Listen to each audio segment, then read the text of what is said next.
Hey everyone! In the last video, we created a container and placed our game in it. Our game class is empty, but from now on, as we write codes filling the class, we will also gather and edit materials and place them on the screen. We will place our world sprite first. A sprite is a bitmap image that is placed into a scene. Let's be more specific. This image is going to be our world sprite, a world our character can move inside. I found this art in opengameart.org website. It is licensed under CC by 3, which means we can use this, but we need to attribute the image. In this specific case, we will do it this way. Sunset Temple Tiles by Pyromantic is licensed under CC by 3. As you see, I have already placed tile sets combined PNG in the images folder, which is inside the assets folder in the main directory of our game.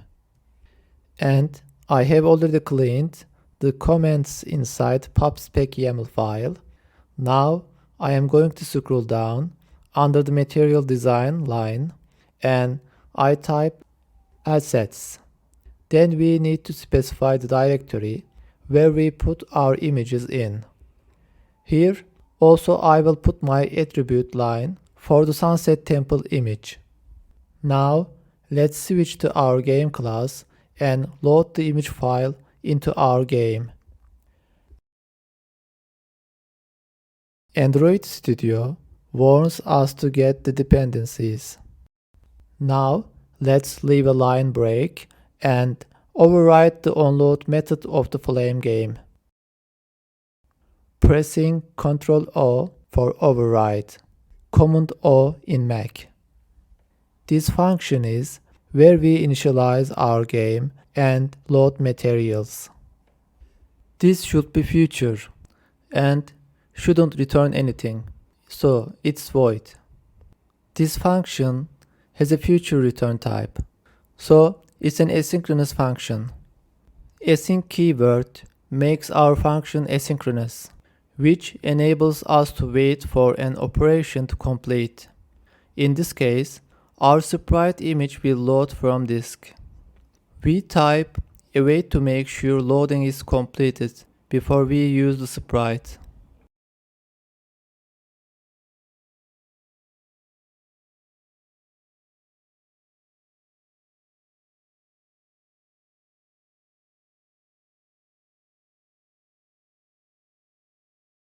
Now we can define our sprite component.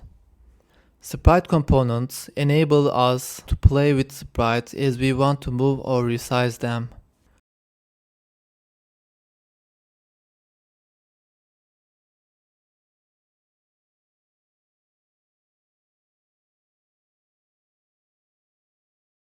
Now we can add world sprite to our game.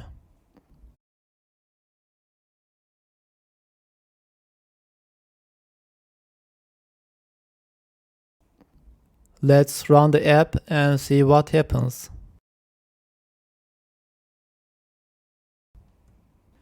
As you see, our sprite is successfully loaded, but it's bigger than our mobile screen height. What I want to do is to make the temple same height as our device screen. To do that, first I will define a variable which holds the screen size values.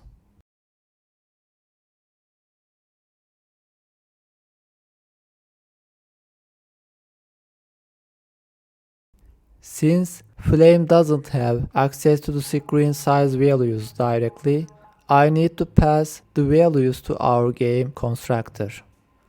Before I do that, let's scale our temple sprite. I want the temple to have the same height as the mobile device screen. So I am going to define a ratio which will do that. It's a simple math. If we divide the image to its height and multiply by our screen height, the image will have the same height as our device screen. Now, let's scale both width and height values not to disturb image size ratio.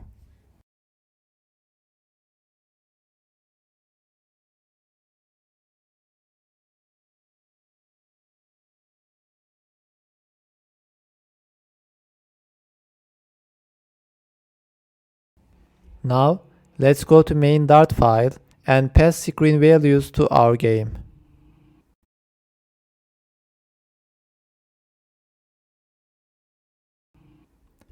Please remember that mobile device screens have different sizes.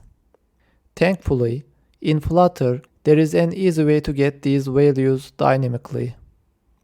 This way, no matter what the screen size is, we can get the values using media query inside the build widget. Also, I am converting size values to vector2 variable type to use in Flame. Vector2 type is quite usable in adding, subtracting, and scaling operations.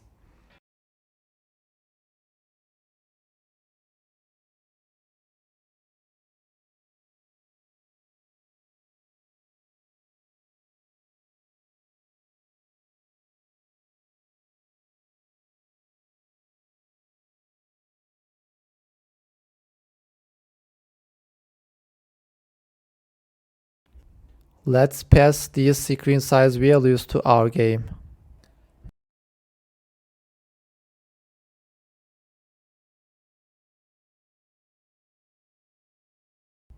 Now, let's run our app.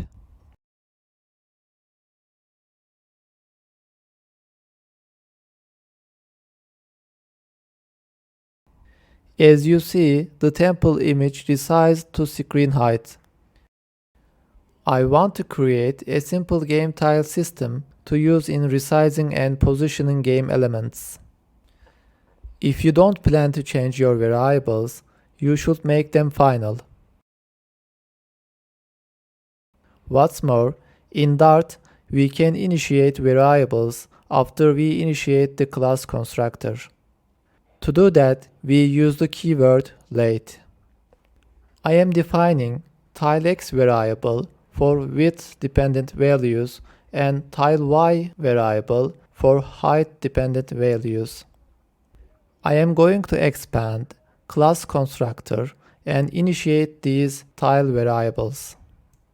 Let's say I plan to divide screen width into 10 pieces and screen height into 20 pieces.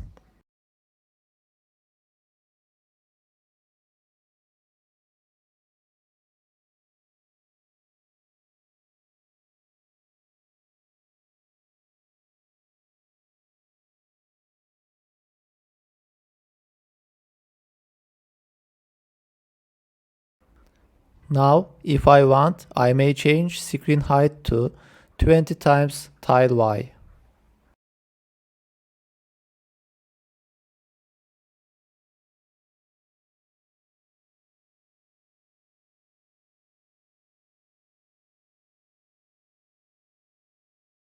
This will not make any difference in scaling. Let's run the app and see.